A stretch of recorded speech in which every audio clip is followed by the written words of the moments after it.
All right.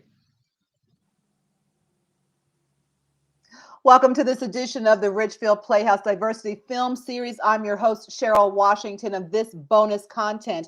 And today we're going to take a deep dive into a movie that really I consider quite relevant in as much as it was first premiered back in 1991 as it is today. The movie is called Little Man Tate. It was starring Jodie Foster, who also made her directorial debut with the film, co-starred Adam Hahn Bird, who played the character Fred Tate, a 7-year-old boy with a genius IQ who struggled with social settings with some implications of autism that were addressed. So today we're going to talk about that with two very, very special guests. First, we've got Sue Ellen Inwood, who is an educator with over 40 years of teaching experience and a founding parent and director of the Easton Country Day School in Easton, Connecticut. And Alex Fischetti, who's really one of our own right here at the Richfield Playhouse. He's a senior usher there, and he's also a celebrity interviewer and influencer, an accomplished writer. He's the author of it. He's going to show the book in a second of the best-selling book called The Lonesome Boy and the Blonde-Haired Angel, with the subtitle called The True Story of How One Person's Love and Encouragement Helped a Young Man Overcome the Social Isolation of Asperger's Syndrome. So we thank you both for coming. Alex and Sue Ellen, thank you so much for being our guests here today.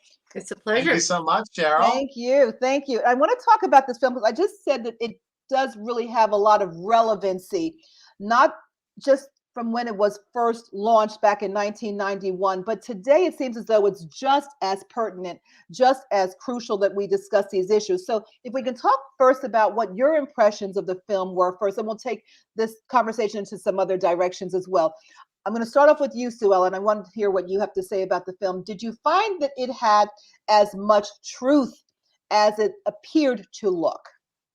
Absolutely. I think that gifted children often have characteristics that have, along that, we call them at this point twice exceptional. I don't like labels because I think that they really often cause issues with children and parents.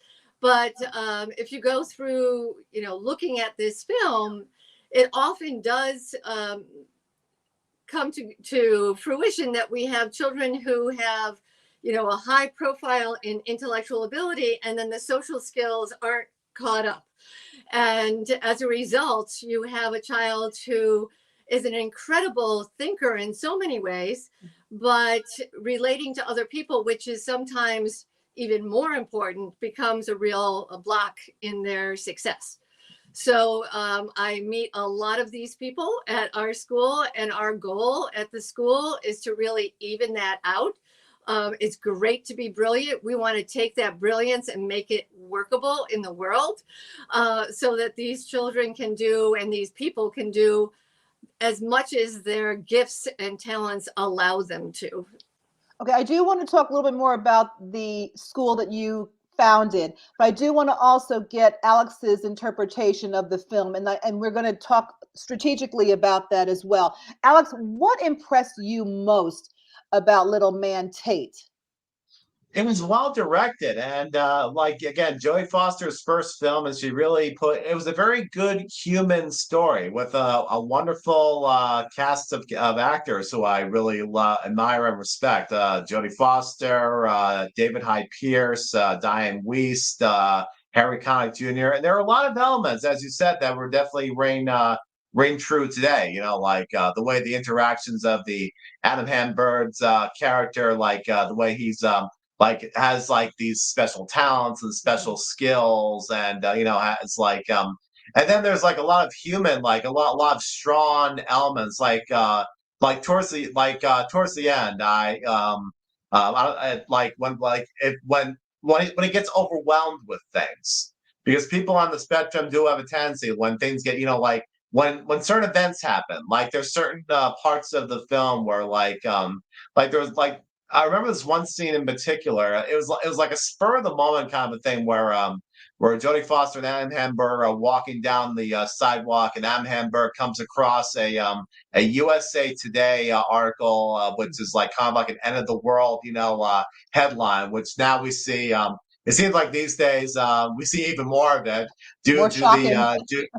to social media, and it's like those on the spectrum, and I guess I'm speaking for my own. We tend to take a lot of those in a very literal sense. Like if we read, we have to be careful. What is these days? I try to avoid anything that's like news, only if it's only good news and positive, or like every so often, like probably one of the biggest news outlets I get a lot of my stories from is Variety, from entertainment and just new for purpose, because it's because those sensational headlines, like in that little like scene that just passed, it's like it's a very overwhelming world as it depicts in the film, and it's so there's definitely a lot of truths that definitely ring true for those in the spectrum today. Let me ask you a question, because you've written the book, which really does, to me, capture the imagination and the attention of what we're. I love how you plug. Hmm. It really does capture the attention of what we're discussing in terms of the Asperger's syndrome with which you had gone. So tell me why it was essential for you, Alex, to write this book and to take it from the perspective of what you also endured, because there's a certain kind of isolation, I guess, that might take place. Is that right? Did I say that correctly? Absolutely, because there was a time, because it's for the longest time before I became who I am today. There was I always say that there's for the longest time there was I hardly knew anybody, and now these days I basically know everybody, and it took a very special soul, which I pay tribute to in my book. And I firmly believe in giving credit where credit is due. And one of the main purposes for my book is to pay tribute to a very special soul who really inspired me just to open myself up, because I was kind of like closed off, not really like I mean. I was cordial and like polite when I was around, but like it's like the war. It's still I didn't really let people.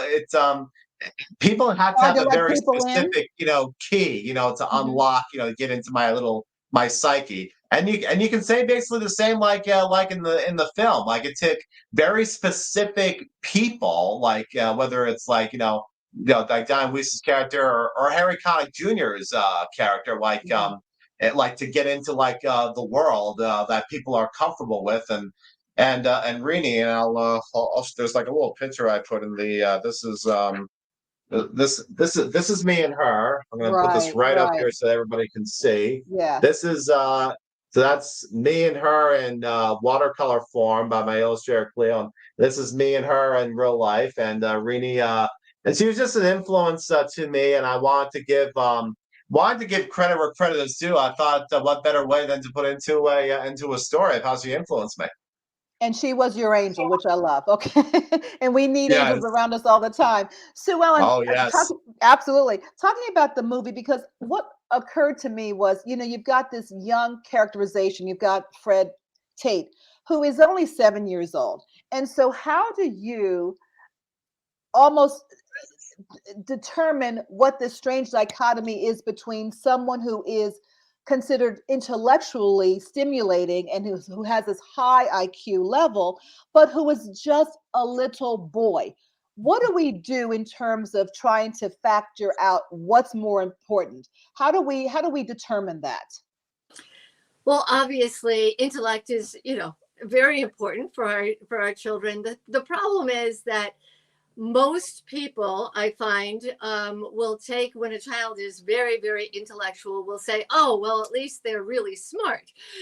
And they won't really focus on those areas that are causing them some issues. And if you don't focus on those areas, like you were talking about, that social piece and awaken that social interaction, then you have somebody who does not then participate in the world. And if you have somebody who doesn't participate in the world, they're not going to be functioning at their optimum. So I had a professor, I went to Northwestern University, and I had a professor who put 3 IQs up on the board, and a high IQ and a kind of a normal IQ and a low IQ. And he said, who do you think does better in this world? And everybody said the person with the high IQ. And he said, actually, they do the worst. Mm. He said they do the worst because nobody's looking at the other pieces. Nobody's looking. And so those people, if you look at like Good Will Hunting, another very good movie, right? So they're missing that understanding. They're missing that help in those areas that they may be either average or below average in. And so you've got to really work on blending those pieces. And I look at it as people who are gifted, they never have to. I come from a gifted family. My daughter is very gifted, and I watched her. I gave her nesting cups when she was little, and she just went boom, boom, boom, put them together. That was it. Okay. Anything you gave her, she got, right? So she didn't learn how to persist. Mm-hmm. She didn't learn how to problem solve. She didn't learn how to do any of these because it all came naturally, right? Yeah. But then you go into a social situation and everything changes all of the time. You have to be aware of what one person is, what their body language is, right? You have to be aware that that might change any minute. And so those pieces are really important to be teaching. And you also have to teach that it's okay to be you, because being gifted is sometimes looked at as an oddity. Is it a pejorative? Yeah. If you looked at the movie Little Man Tate, right? Yeah, He was an oddity to the people around him. He wasn't accepted as just being him. And with that, then of course comes all of the bullying and those kind of things that can happen and need to be prevented. So was that the impetus? Because you talked about your children and you can come from a gifted family. Was that the impetus for you to found the Easton Country Day School and the individualized and personalized form of learning? Because it obviously is much different from what we tend to see in most curriculum in a private school setting or a public school setting. Absolutely. I think that for me, I watched my daughter. She would have been, quote, fine in a public school. They loved her, but they were missing all of the pieces. They were missing all of those pieces that that were both her assets and her deficit, right? So I knew that anxiety was going to increase. I already saw it as a younger child. So that for me personally was a really important thing for my own child. I'm also a special educator. My degree from Northwestern was learning disabilities, and I could see the differences in these, people who are both very bright, but have some other issues that need to be evened out. We need to even them out. And so my own feeling was everybody deserves a specialized education. Even if you're, quote, average across the board, you really need to have your own specialized education, because everybody has strengths and needs. Every single person in the world. And our school is 30% of our kids are highly gifted, 40% typical, and 30% have learning issues. So I believe that blend is really important. It is the world. So the two coalesce with each other then?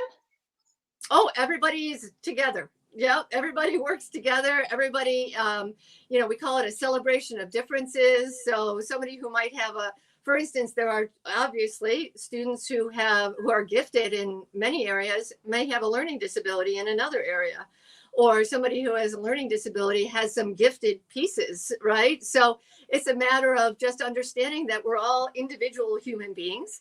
We all have strengths and needs, and we need to provide curriculum that surrounds all of those pieces of all of us.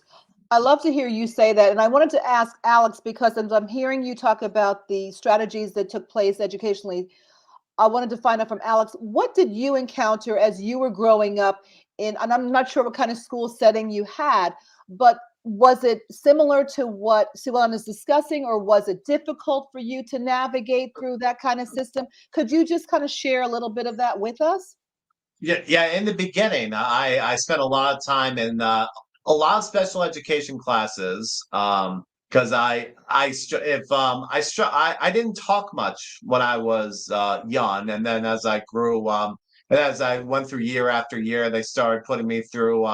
I was in mainly special ed for I think going on from preschool. I was kept a year back in pre-K, which made me the oldest of my class when I got to, like, say, to like middle school, high school, and it was like a blend of like regular ed with special ed, and I kind of wish that given that the services in mental health are more evident in schools than they were back when I was going to school, I kind of wish we had those because it kind of would have helped us.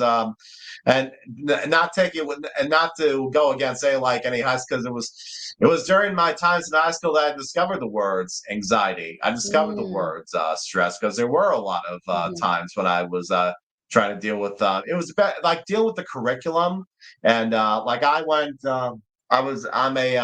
I'm a graduate of Ridgefield High from 2009. I spent 4 years there. I had 1 year of middle school there, and then my first 13 and a half years were spent in the Tarrytown, New York school system. I was 2 years of preschool, first, second, third, fourth, fifth, sixth, and seventh grade. And it was like a mix of different, I mean, there were some years I did very well, like grade wise, honor roll, but there were a lot of years I literally either like just made it or just like completely struggled. And it was, I mean, I met some good people, amazing people who are like fellow teachers and fellow students who I'm still in touch with today from high school. And but it was still like different curriculums and things, like being on the spectrum, trying to figure things out in my mhm. mind. Because people on the spectrum's mindset, they go like a million miles. Like it's hard for us to sit still, let alone for our minds to sit still, because we're always thinking about like the next thought and the next thought and the next Mm. thought. It's like we can't keep still on like one thought. One It at a goes time. Mhm. right to the Yeah. next. Yeah. So it was an interesting experience education wise. Yeah. Sue Ellen, I just want you to piggyback a little bit off of what Alex said, because it sounds like his experiences were very compatible with what you're doing in your own school system. And I'm wondering, did we do a disservice? I don't even want to put it that way, but I almost feel like I have to say it. Did we do a disservice to Alex in those kind of settings in terms of what he had to go through, which is one of the reasons why you launched the school that you did? Is that what happens primarily or customarily within the educational fabric? Well, I see often that students feel disassociated from their community who Mhm. have any differences. And that's one place, that's something that we really can't allow to happen. Everybody needs to be equally valued. I say to the children all the time, fair is only if I'm doing exactly what I need to do for you. It may be different for somebody else, but that's true for everybody in the entire school. Mhm. And so I think that, what we don't do is pull children out of classes, because that makes them feel different, right? So we arrange a schedule so that, for instance, we teach math at the same time for everybody. So you just go to your math class, wherever that is, and nobody really knows what math class you're going to, or whatever. So we have children who are gifted, who are actually, we had a fourth grader who is taking algebra. Okay, that's fine. But nobody really knows, and it's not something that's brought up, but they have their regular homeroom. They're with their same age peers, so that social interaction still happens. And if there's a child who needs more support, we develop a class around them. So when math time comes, they go to their math class. Yeah. So nobody's being pulled out and kind of being highlighted as, oh, there's an issue here. If you understand what I'm I saying. do, but I do want to ask you also, how does that enable you to prepare the teachers to teach those kinds of classes then? What kind of special, or is there a special arrangement, or is there some kind of specialness that has to take place in order for them to be able to teach this level of the curriculum, for example? Flexible teachers. I look How for do you find them? flexibility.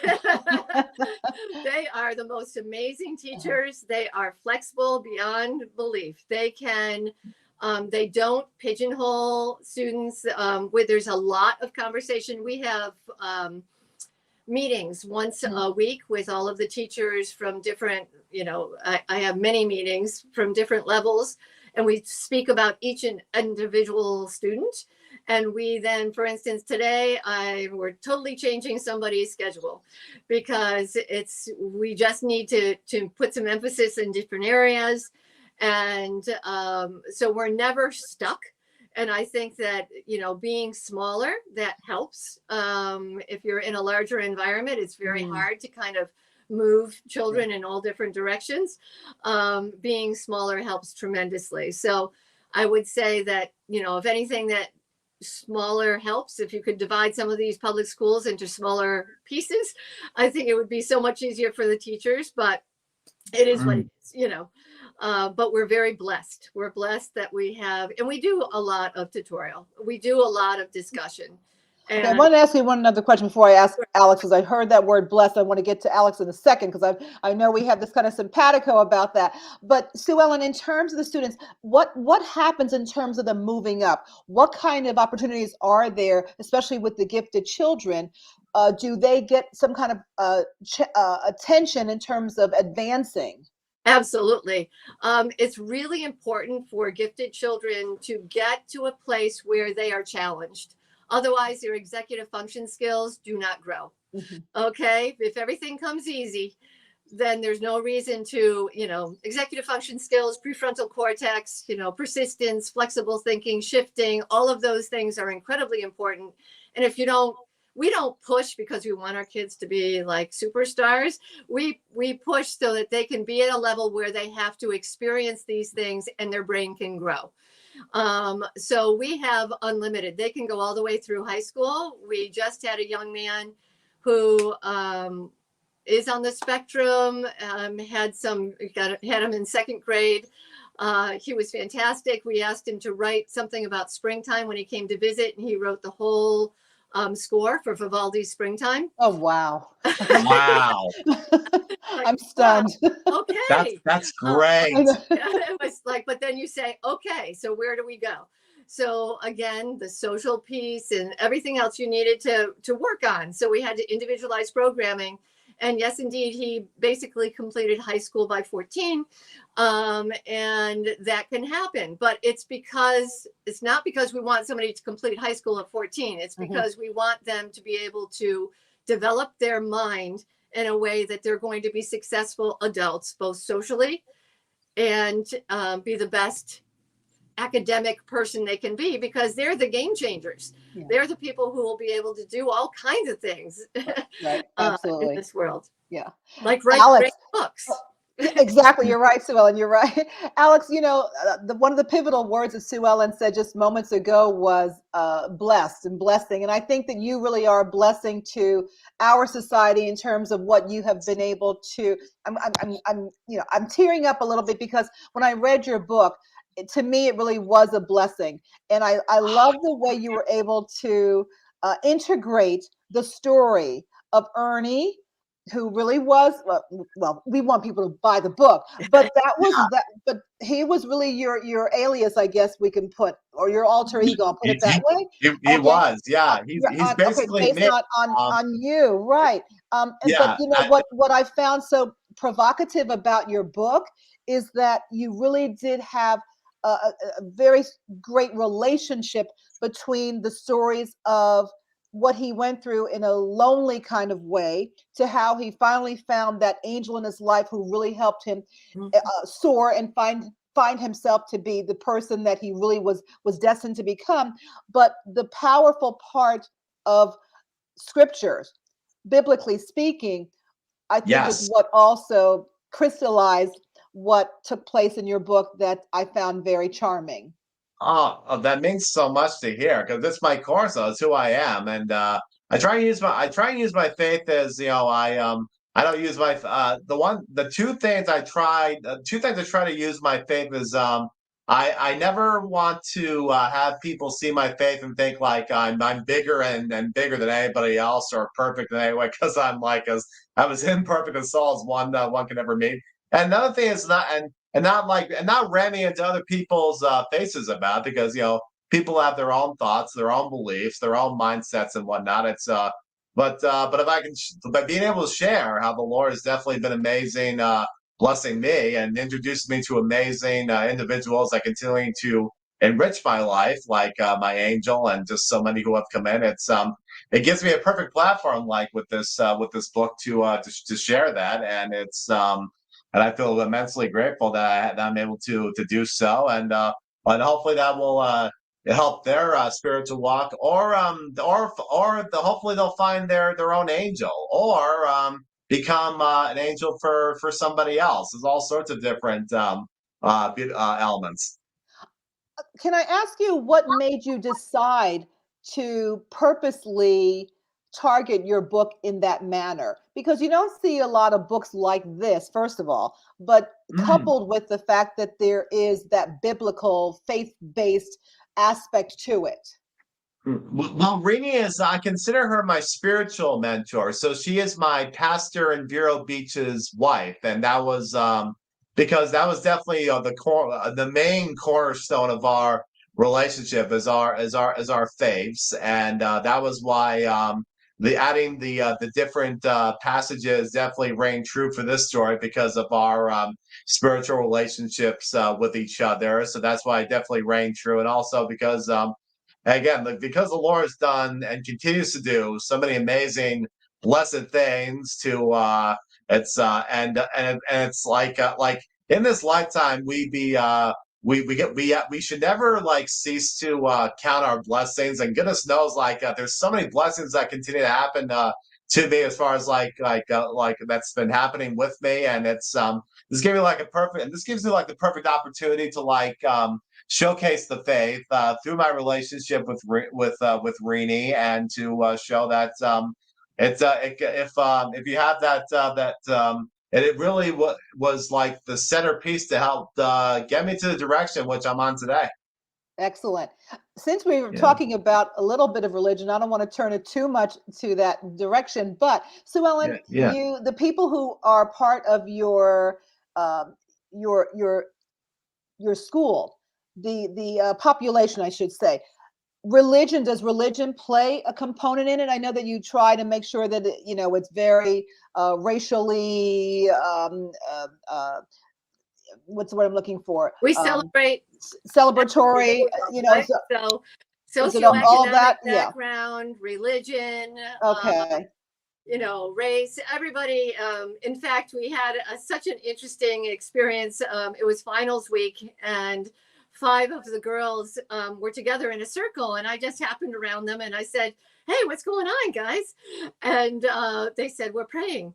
And there was an Islamic child, there was a Jewish child, there was a Catholic child, there was kind of a more born again Christian child, and there was an atheist. And so Okay. I said, "This is amazing." And I said to the atheist, what are you Praying doing?" And about. she said, "I'm really wishing hard." But it was really cute that they all together shared their faith. And that's, I think, one of the most important pieces of, again, it's celebrating differences. Our children who have learning disabilities have great talents. You just have to understand that we're all human, and faith. We want our children to bring their home faith with them into school, and to feel comfortable sharing that, not espousing any religion, not saying anyone is better than another, but just being comfortable with who they are. How And important is mentorship then at your school? oh, it's very important. I mean, it's often asked, who do the children go to? And I said they find their person. They find their person because they're just like you found your person, right? Yeah. They find their person that really, and we're very free about talking about who we are as adults, even. So you have somebody who has like, OCD. I say, "Oh, yeah, I grew up OCD. I can tell you, I know how that feels." Or anxiety. We have, teachers who will say, "Oh yeah, I've got that. I understand how you feel." So there's more an expression That of relatability. who you are as a Yeah. person, and having it be okay. Yeah. It's okay. It's It's okay to okay. be anxious. It's okay as long as you have the supports you need to be able to get you through. So it's a equal opportunity kind of embracing aspect then, which is good. Absolutely. Everybody, right. Very good. I wanted to ask another question, Alex, before we end our discussion. But Alex, you had said, and I do know this, that you're the senior usher at the Richfield Playhouse. I have to get the plug in, obviously. But one Yeah. thing I wanted to ask you, because you told me off camera that there was something that you were working on, and I'm not quite sure what it is. Are you able to divulge what that is or what that's going to be? About like something with the Playhouse or Well, like whatever you're working on, you said that you were working on a project that you said yes, that you would like to be able to share. I have a literary idea. As of now, I'm doing shows at the Playhouse, making good income, and also doing social media. I'm not only senior usher of the Playhouse. I'm a social media influencer. I work for a company called Local Social Media, run by Brigida Stone, and I'm a content provider for this page, Richfield.ct, which is we have over close to 10,000 followers. We have over 7,000. And I also do a page for Terrytown as well, terrytown.my. They're all part of the local social media base. And that's basically one of the main things I've been doing these days, going to events. And now they're coming out of all these times of being all like isolated and things. We're all fully getting back into the cell, which I'm so loving after too much isolation these past to kick up what's been an interesting decade as of late. And but that's what I'm doing All these good days. things. I do have an idea for a second book, but it's slowly coming together, very at a very slow pace. But it's I've got the When it's idea. developed, I you'll just let have us know, to. and we'll be glad to promote it for sure. Thanks. That's so And sweet. I appreciate it. it's our pleasure. And Sue Ellen, is there any more comment that you want to make? Maybe one more, just to kind of wrap everything up based on the book. I do want to ask you one question about the Jodie Foster character, because she seemed like she was very much of a free spirit. How would you describe, or how would you characterize her relationship with Fred? Because I'm wondering if you felt that she did all that she could do to influence the right aspects of bringing him out of that kind of shell, if you will. Is I that the kind of normalcy that we would typically see? she loved him. She loved him. And that is, if you can do that with any child, you've done everything. So as parents, I think we try to orchestrate a lot. Yes, if a child is struggling, or if they're, you need to do more orchestration. I have a lot of parents who do a lot of work to get their children what they need. But the primary core is, you've got to love their children for who they are. And I think that's the key. That's the key. I'm glad you said that. I did feel that way too. I thought that was an extraordinary film, and I'm so glad that we were able to bring this back to life, if you will, because it's so invaluable and it's so important. And I want to thank you both for joining us on this Richfield Playhouse Diversity Film Series. Sue Ellen Inwood, we thank you. Alex Bichetti, we will see you, I'm sure, ushering all the stars into the That's theater. great. Okay. Looking forward to it. Yeah. All right. Thank you both. I also would like Thank to you. thank our sponsor of the bonus content, the Aquarian Water Company. As always, it's a privilege to be a part of this series, and I will see you on the very next episode. All the best to both of you, and thank you. Thank you. Thank you so much, Cheryl. Thank Thank you. you. Thank you.